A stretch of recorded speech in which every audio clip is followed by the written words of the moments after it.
Okay बच्चों, तो हम फीचर के बारे में पढ़ रहे थे।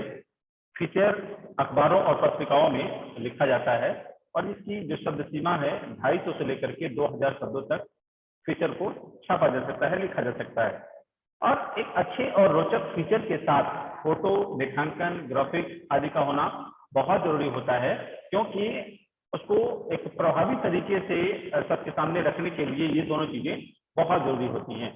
अगर प्रभावी बनाना है तो, नहीं तो वैसे भी सादा लेख भी लिख सकते हैं, लेकिन अगर रेखांकन और ग्राफिक्स के साथ फोटो भी लग जाती है तो वो ज्यादा प्रभावी हो जाता है। फीचर का विषय कुछ भी हो सकता है, कोई आवश्यक नहीं है किसी महापुरुष के बारे में हो, किसी स्थान के बारे में हो, इवन कुछ भी, नदी, पहाड़, झरना, एवरीथिंग, कुछ भी, आप कोई भी टॉपिक लिख सकते हो। बस वो कला होनी चाहिए आपके अंदर कि उसको आप शब्दों में एक्सप्रेस कर सको।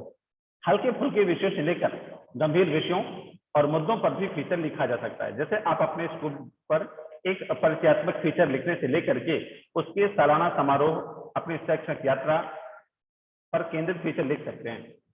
वास्तव में फीचर एक तरह का ट्रीटमेंट है जो आमतौर पर विषय और मुद्दे की जरूरत के मुताबिक उसे प्रस्तुत करते हुए दिया जाता है। फीचर का मतलब ही होता है अपने उस मुद्दे पर अपने विचारों को व्यक्त करने की कला। ठीक है, यही कारण है कि समाचार और फीचर अलग होने के बावजूद कुछ समाचारों को फीचर शैली में लिखा जाता है। कुछ समाचार ऐसे होते हैं इनकी शैली ही फीचर शैली होती है, क्योंकि उन समाचारों का उद्देश्य लोगों को सूचित करना नहीं होता है, उन समाचारों का उद्देश्य होता है लोगों को जागरूक करना, उस विषय के बारे में जानकारी प्रदान करना, उन समाचारों का उद्देश्य ही होता है। फीचर कैसे लिखते हैं उसके लिए थोड़ा सा जान लें। फीचर लिखते हुए कुछ बातों का ध्यान रखें।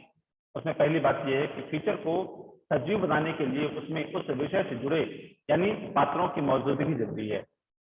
जैसे आप कोई भी फीचर लिख रहे हैं, मान लीजिए आप स्कूल के बारे में लिख रहे हैं, तो स्कूल के बारे में मान लीजिए शैक्षिक समारोह टूर के बारे में लिख रहे हैं, तो उसमें टीचर्स का, बच्चों का, उनका नाम, उनकी पर्टिकुलर कुछ जानकारियां आपके पास इकट्ठी होनी चाहिए। अगर नहीं होगी तो वही होगा, फीचर तो लिख जाएगा लेकिन जो उसका एक प्रभाव होगा जो पढ़ना चाहिए वो प्रभावी तरीके से फीचर नहीं लिख पाएगा, तो वो जरूरी है। दूसरा, कहानी को उसके जरिए कहने की कोशिश कीजिए, यानी पात्रों के माध्यम से उस विषय के विभिन्न पहलुओं को सामने लाइए। तीसरी, कहानी को बताने का अंदाज ऐसा हो कि आपके पाठक ये महसूस करें कि वे खुद देख और सुन रहे हैं। चौथा, फीचर को मनोरंजक होने के साथ साथ सूचनात्मक होना चाहिए। जरूरी नहीं है कि केवल आप केवल शब्दों को गढ़ रहे हैं, ये मत करिए। अगर आप अपने फीचर को प्रभावी, सुंदर और अच्छा बनाना चाहते हैं तो पात्रों का चयन करिए। पात्रों के चयन के साथ साथ उसको एक कहानी के ढंग में कहिए। जो अलग अलग पहलू हैं जिनको आप मैक्सिमम चीजें जो कवर कर सकते हैं उनको कवर करिए। तीसरी चीज, कहानी का कहने का अंदाज या तरीका ऐसा होना चाहिए कि आपके पाठक यह महसूस करें कि वो उस कहानी को, उस फीचर को पढ़ नहीं रहे हैं, उसको अनुभूत कर रहे हैं, उसको देख रहे हैं, उसको सामने देख और सुन दोनों रहे हैं। और अंतिम और महत्वपूर्ण बात, यह केवल एक फीचर लेख बस नहीं होना चाहिए, लेख के साथ साथ मनोरंजक और सूचनात्मक होना चाहिए, कुछ सूचना मिले उसके साथ साथ। जैसे आपने डायरी पढ़ी, कौन सी डायरी? आपके सिलेबस में भी है, अतीत में दबे पांव, पढ़ा होगा अपने 11th में, तो अभी 12th में भी पढ़ेंगे, जो दूसरी पुस्तक है वितान, तो उसमें जो अंतिम चैप्टर है डायरी के पन्ने, वितान में पढ़ा आप लोगों ने। तो जो डायरी लिखी गई उस डायरी का उद्देश्य क्या था? आज हम वो हमारे सिलेबस में है, आज वो हमारे पाठ्यक्रम में है। केवल उस लड़की ने, एनी फ्रैंक ने, केवल उसको, उसने अपने साथ घटित हुई घटनाओं का एक रिकॉर्ड बना के रखा और वो हमारे लिए एक साहित्य बन गया। साहित्य कैसे बना? उसके जो संघर्ष हैं उन संघर्षों से हमें कुछ सीखें या हमें कुछ सीखने को मिले, इसलिए वो साहित्य बना दिया गया। जैसे फीचर भी अलग अलग प्रकार के, व्यक्ति चित्र फीचर, किसी एक अमृता प्रीतम के बारे में पद्मश्री से उन्हें लिखा। किसी व्यक्तित्व के बारे में अगर हम कुछ लिखते हैं तो व्यक्ति चित्र है या व्यक्ति फीचर है। दूसरा है समाचार फीचर। अपनी खेती की हो, दिसंबर 2005 में जनसंख्या से मिला हुआ था, ये कटिंग मिली हुई है। तो किसी एक विशेष विषय पर जिसने खेती पर लिखा तो ये समाचार फीचर है।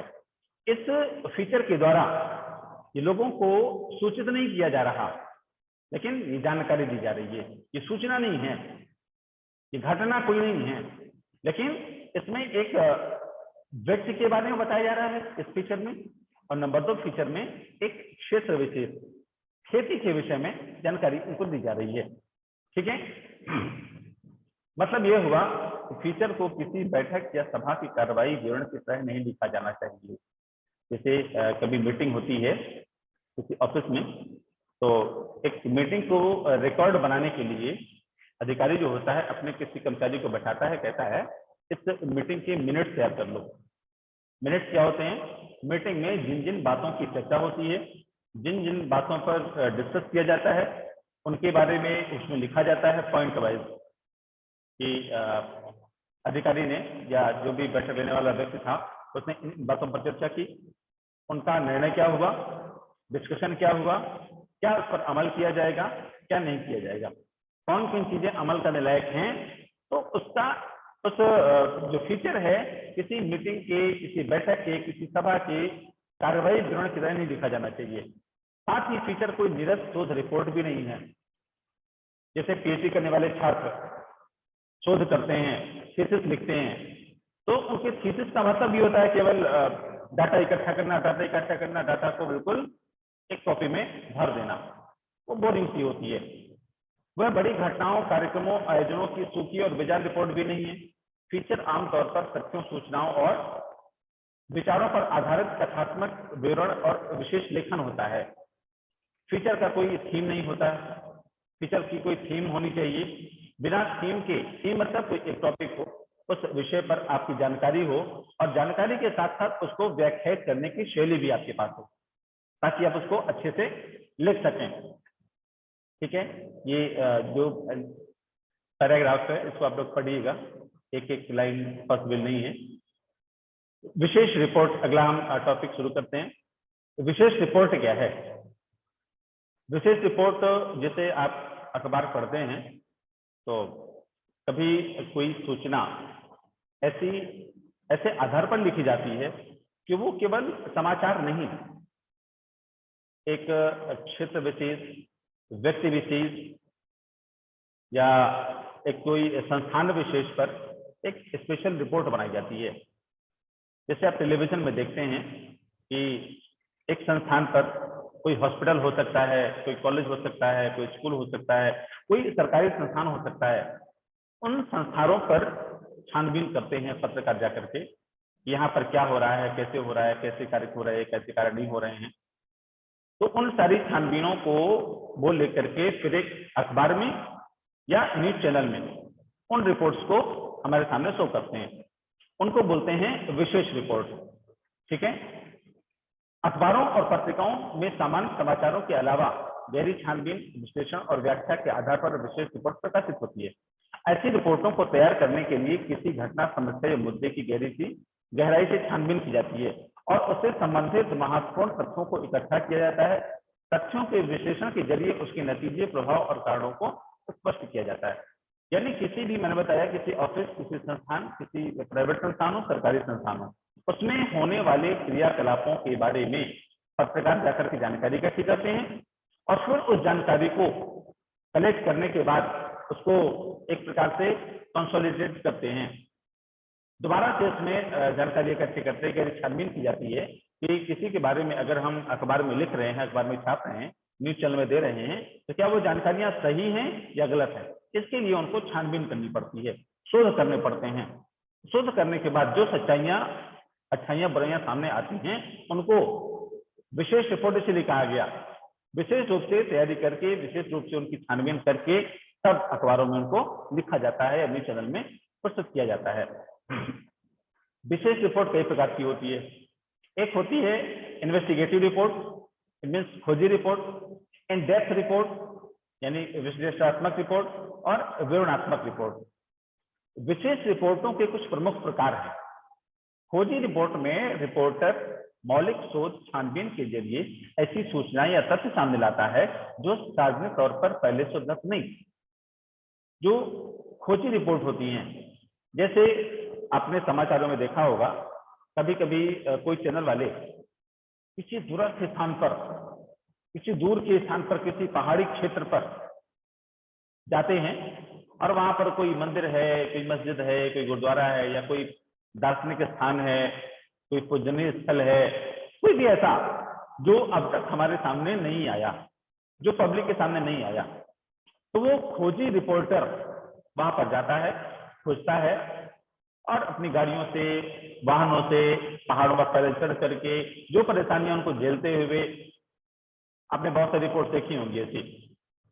मैहर की रिपोर्ट देखी होगी आपने, किस करते रात भर वो रिपोर्टर कैमरा लगा के रखता है। बहुत सारे ऐसे स्थान हैं, फुल अपने आप चढ़ जाता है, रात में जब बंद करते हैं तो खाली होता है। बहुत ऐसी ऐसी रिपोर्ट, इनको बोलते हैं खोजी रिपोर्ट।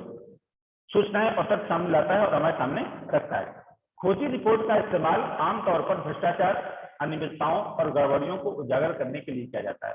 सामान्यतया इसलिए करते हैं, कभी कभी आपने देखा होगा कि कुछ पत्रकार किसी भ्रष्ट अधिकारी को पकड़ने के लिए अपने साथ पेन में कैमरा, बटन में कैमरा, अपने टाई में कैमरा या चश्मे में कैमरा या अन्य चीज छुपा कर कैमरा ले जाते हैं और उनको पकड़ते हैं घूस दे करके, जैसे भी जिस तरीके से उनको उनके भ्रष्टाचार को सामने लाते हैं, गड़बड़ियां उजागर करते हैं। यह हो गई खोजी रिपोर्ट, खोजी पत्रकारिता। इन डेप्थ रिपोर्ट में सार्वजनिक तौर पर उपलब्ध तथ्यों, सूचनाओं और आंकड़ों की गहरी छानबीन की जाती है। उसके आधार पर किसी घटना, समस्या या मुद्दे से जुड़े महत्वपूर्ण पहलुओं को सामने लाया जाता है। इसी तरह विश्लेषणात्मक रिपोर्ट में किसी घटना या समस्या से जुड़े तथ्यों के विश्लेषण और व्याख्या पर होता है, जबकि विवरणात्मक रिपोर्ट में किसी घटना या समस्या के विस्तृत और बारीक विवरण को प्रस्तुत करने की कोशिश की जाती है। यहाँ पर 4 प्रकार की रिपोर्टिंग है, 4 प्रकार की रिपोर्टर्स हैं।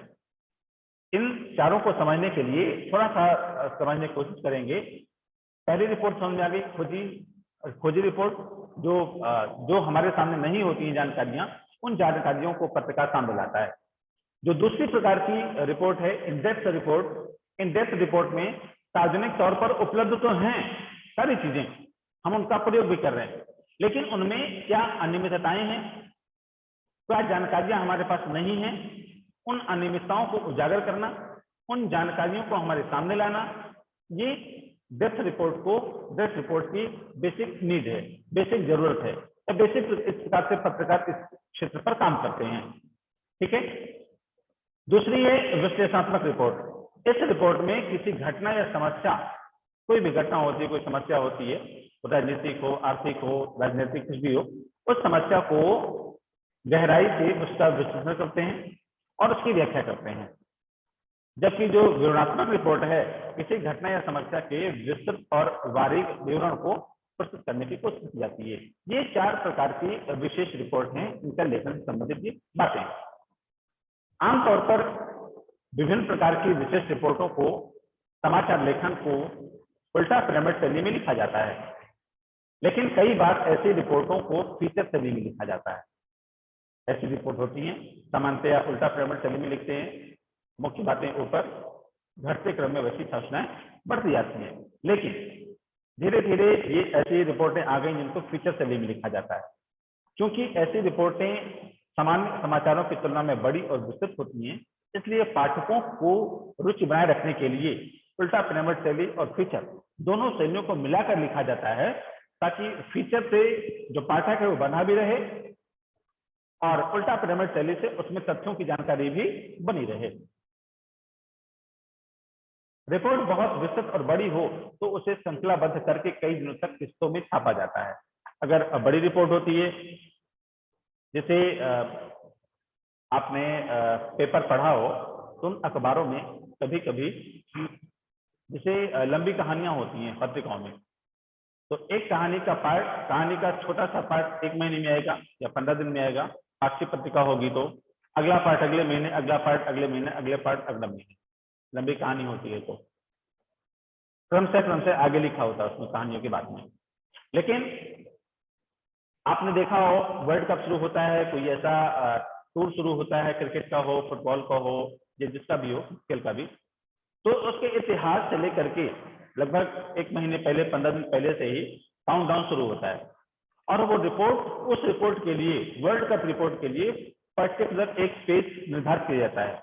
इस निर्धारित पेज पर ही इस रिपोर्ट को हम छापेंगे और वो रिपोर्ट लगभग 15 दिन से 1 महीने तक अनवरत छपती रहती है। ठीक है, ऐसे बोलते हैं श्रृंखलाबद्ध रिपोर्ट। विशेष रिपोर्ट की भाषा सरल, सहज और आम बोलचाल की होनी चाहिए। विशेष रिपोर्ट का एक उदाहरण, जैसे इसमें विरहोरों का विलुप्त हो रहा संसार। विरहोर कौन है, इसको आप पढ़ेंगे तो समझ जाएंगे। जैसे अपने बुंदेलखंड क्षेत्र में आलखंड सुना है, बुंदेलखंड में आलखंड जानते हैं?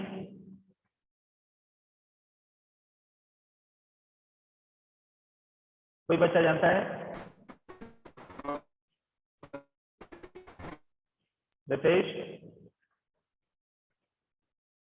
No sir. आलखंड नहीं जानते?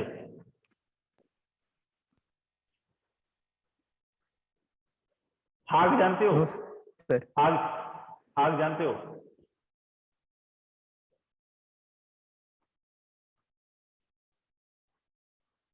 कोई बच्चा फाग जानता है? रचना? Yes sir. फाग जानती हो? No sir. नहीं जानते। और राहुल? राहुल पाल? Yes sir. फाग जानते हो? सर कौन सा, होली वाला फाग? यस, होली वाला फाग। यस सर, वो तो सर होली का शाम में होता है सर। होली के साथ क्या होता है उसमें, फाग में? सर कुछ लोग गाना गाते हैं, पुराने लोग जो बूढ़े लोग होते हैं वो गाना गाते हैं। अच्छा, वो गाना कैसा होता है? अब वो गाना सर कैसा, हमें तो याद नहीं है सर कैसा होता है। तुमने कभी गाने की याद कोशिश होता की? तुमने कभी गाने की कोशिश सर। की, सीखने की कोशिश की? सर लय नहीं बन पाती ना सर हमसे। अच्छा, लय नहीं बन पाती। लय नहीं अब बन पाती वो तुम्हें लोग। लगता है कि जब वो बूढ़े चले जाएंगे, मेरी आवाज आ रही है राहुल? यस यस सर, आ रही। जब वो बूढ़े चले जाएंगे, हम्म।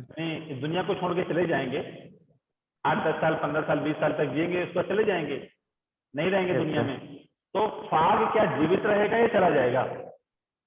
अगर सर दूसरा कोई सीखेगा तब तो जीवित रहेगा, अगर नहीं कोई दूसरा सीखेगा तो नहीं जीवित रहेगा सर। तुमने सीखा? हमने तो सर नहीं सीखा। तो बस ये पूछ रहा हूं मैं। धीरे धीरे धीरे धीरे ये चीजें विलुप्त होती जा रही हैं। तुम्हारे घर में कोई चारपाई बुनना जानता है? मैं जानता हूँ सर। तुम जानते हो? यस। चलो, बहुत अच्छी बात है जो तुम जानते हो। लेकिन घर में और कोई जानता है? घर में सर हमारे दादाजी जानते हैं और पिताजी जानते हैं। अच्छा, तुम्हारा भाई है कोई? ना। नहीं, अकेले हो? ओ यस सर, ओनली चाइल्ड। आज पड़ोस में तुम्हारी एज के बच्चे या तुम्हारे से बड़े बच्चे, क्या वो चारपाई बुनना जानते हैं? कुछ हैं सर, एक ही दो लोग जानते हैं, वरना वो भी नहीं जानते। तो मेरे कहने का मतलब है, कुछ चीजें, कुछ कलाएं ऐसी होती हैं जो हमको सीखना है और सीखना पड़ता है, नहीं तो वो आगे जाकर के धीरे धीरे 100-200 साल बाद 100-200 साल बाद चारपाई क्या होती है वो एक ऑडिटोरियम की चीज बन जाएगी। ये सर बन तो जाएगी सर। बन जाएगी ना, क्योंकि उनको ना कोई बुनना जानता है ना कोई उसमें बैठना जानता है। सब तो बेड में बैठना जानते हैं या तो सोफा में बैठना जानते हैं। तो चारपाइयों का एक तरह से जो चीजें हैं, रस्सी बुनना हो, चारपाई बुनना हो, या कोई भी ऐसी चीजें जो पुरानी चीजें हैं, उनको हम यहाँ पर यही कहा गया, जो विरहोर हैं, स्पेशल प्रकार के गीत गाने वाले लोग, उनका संसार विलुप्त होता जा रहा है, अर्थात वो गायब होते जा रहे हैं।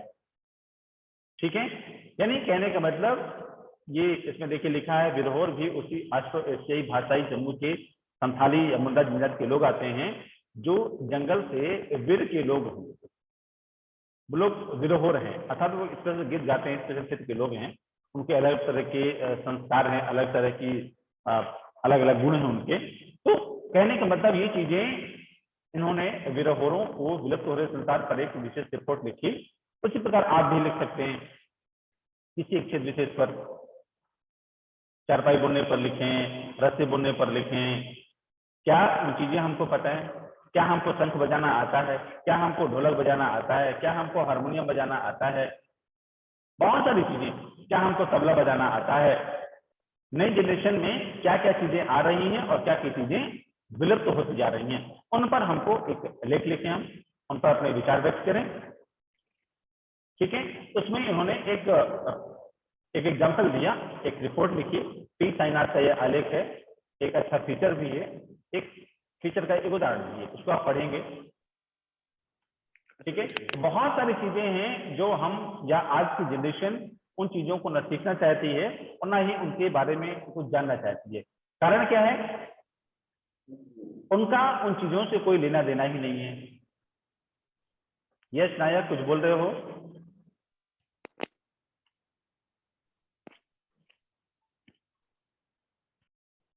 No sir, by mistake. Okay,